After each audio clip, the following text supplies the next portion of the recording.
Yan, turuan ko kayo mga tropa kung paano maglagay ng stud bolt at kung paano nga ba ito higpitan. Yung may bilog sa dulo mga tropa, yun yung ipapasok natin dun sa butas. Yan o. Yun sa may bilog sa may dulo ng thread.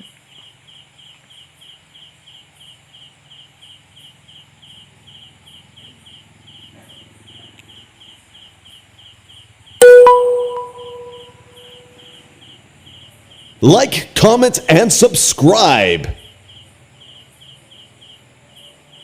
Yan. Yan. Pag medyo matigas na mga tropa, gumamit tayo ng dalawang nut. Yung isang nut, tsaka yung stock na nut. Pasok natin yung parehas.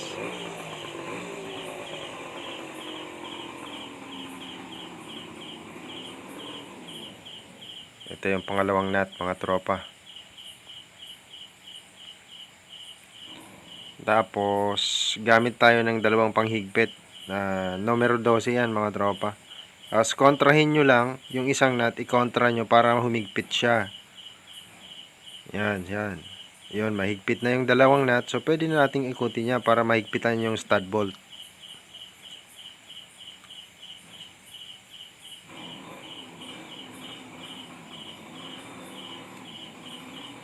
Yun, mahigpit na mga tropa.